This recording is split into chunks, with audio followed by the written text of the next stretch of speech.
I don't want handmade junk, she said. My daughter laughed. You can't compete with mom's new boyfriend, Dad. I didn't argue. I simply retrieved it from the trash. The next day, she noticed it displayed in a gallery window with a $150,000 price tag. Here's the thing about anniversaries. They're supposed to be these magical celebrations of love, commitment, and all that Hallmark card nonsense that convinces you happily ever after actually exists. Well, my 10th anniversary. Let's just say it was less fairy tale, more public execution with appetizers. Picture the scene, candles flickering on the dining room table as if trying to set a romantic mood, smooth jazz playing softly from my carefully curated Spotify playlist called Romantic Dinner Vibes, and me, your friendly neighborhood sentimental husband, standing there like a fool, the widest, proudest grin plastered on my face. In my hands was a gift I'd poured 4 months of heart, soul, and what remained of my sanity into. This wasn't just any gift. It was a custom walnut sculpture box, sleek, symbolic, like a Renaissance painting, with our initials woven into an intricate Celtic knot pattern that took weeks to perfect. I'm talking 200 hours of painstaking labor, 3 drill bits broken and specially ordered because apparently I'm the only person in America using that size, and 1 singed eyebrow courtesy of a too enthusiastic encounter with a wood burner. That trip to urgent care. Memorable. How did you burn your eyebrow, sir? Art, ma'am, art. She wasn't impressed, but I digress.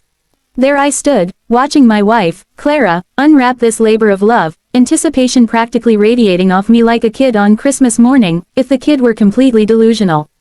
I'd wrapped it in hand-selected artisan paper, driving 40 minutes to get it, because God forbid I use ordinary wrapping for something this monumental.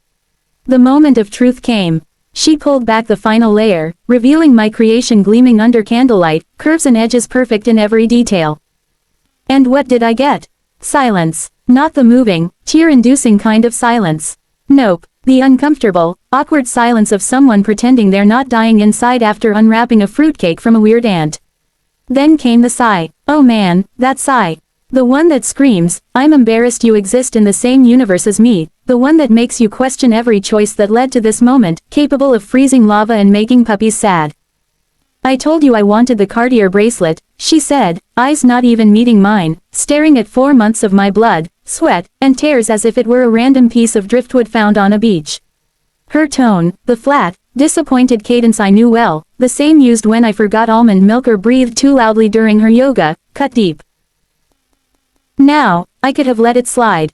I could have been the bigger man, nodded apologetically, and promised to trade my heartfelt creation for some overpriced piece of metal with a designer logo. But I was tired of being the punching bag. Tired of my efforts meaning nothing. Tired of feeling like I was auditioning for the role of husband in my own marriage and constantly getting rejected. So I looked her dead in the eye and said, I told you I wanted affection. Plain and simple. Guess we were both disappointed. The expression on her face was priceless, somewhere between shock that I'd finally grown a spine and annoyance that I dared to show a human emotion in her presence. But before this peak marital tension could escalate into the argument it deserved, something even better, or worse, depending on your perspective, happened. Thud. That hollow, soul-crushing thud of my masterpiece hitting the bottom of the kitchen trash can, right next to last night's takeout containers and coffee grounds. Clara simply stood, walked over, and dumped it like she was discarding junk mail. I don't want handmade junk, she muttered, no hesitation, no second thought, just 4 words of pure, concentrated contempt. I froze, staring at my anniversary gift nestled between a banana peel and an empty yogurt container, my brain struggling to catch up with reality, like when a horror movie monster appears and you can't believe it's actually there. And then, it got worse. My teenage daughter, Sophie, decided to comment from her throne on the living room couch, apparently having witnessed the entire disaster like it was prime entertainment. She giggled, a cute laugh that would have been adorable in another context, and said, "Come on, Dad. You can't compete with Mom's new boyfriend. He buys designer stuff." "Excuse me, what, new boyfriend?" She said it casually, matter-of-factly, like mentioning the weather or that we were out of milk.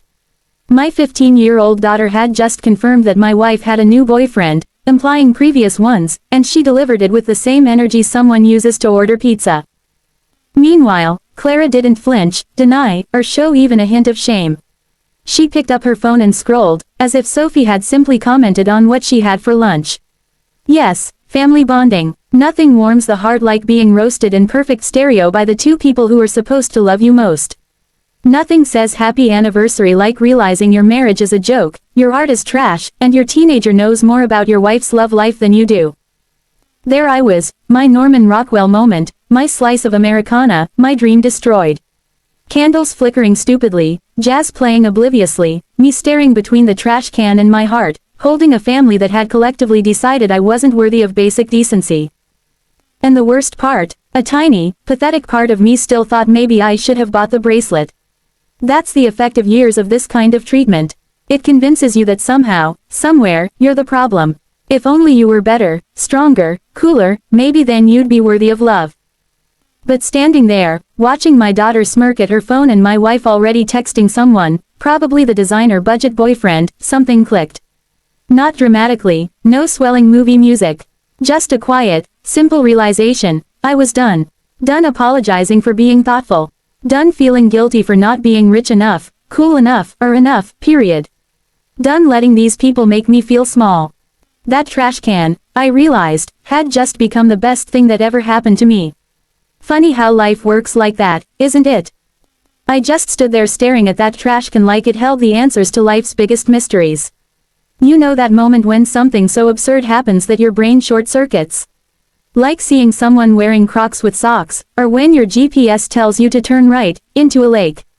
That was me. 3 months of sweat, literal sweat, because my garage workshop had no air conditioning, dust infiltrating every possible crevice of my body, skipping my buddy's poker nights 17 times to sand and perfect this piece until my fingerprints nearly vanished. And now, all of it sat in that trash can, wedged next to a half-eaten burrito that had probably been there since Tuesday. Rationally, my brain screamed, speak up, defend yourself, demand respect.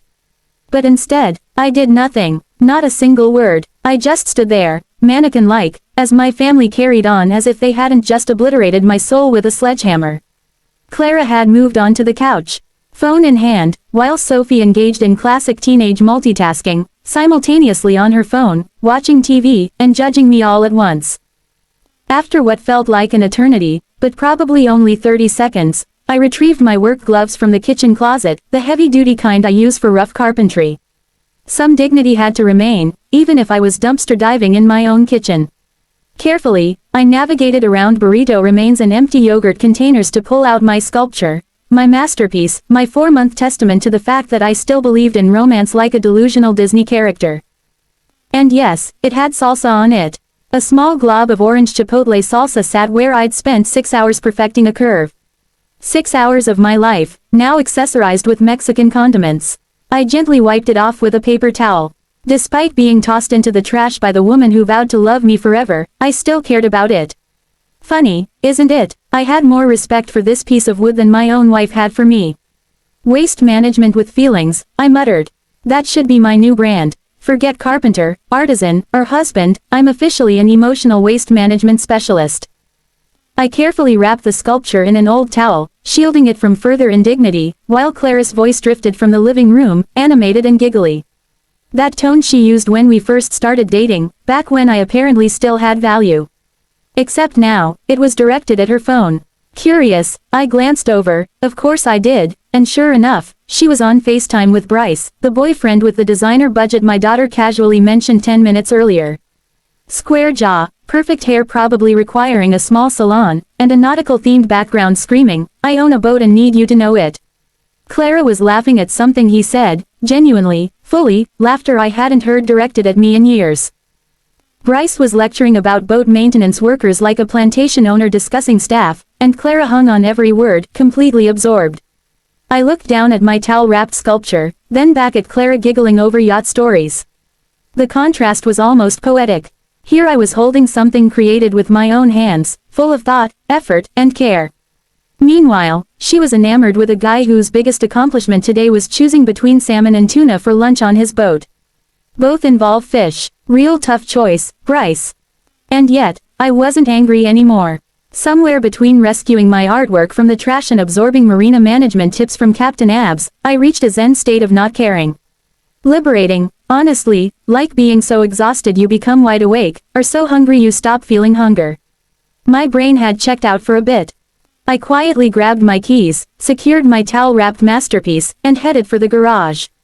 Clara didn't notice. She was too busy asking Bryce about his abs routine, apparently an essential anniversary conversation in our living room. Sophie briefly glanced up, then looked away, the vague encouragement of a teenager who doesn't want to be rude but also doesn't want to commit. At the time, I thought it polite. Now, in my truck with my trash-rescued masterpiece riding shotgun, those words resonated, bring me something breathtaking. Well, here it was. It smelled faintly of guacamole, had spent quality time among coffee grounds, but it was breathtaking nonetheless. Deemed worthless by the person whose opinion I had valued most, it only strengthened my determination to prove them wrong.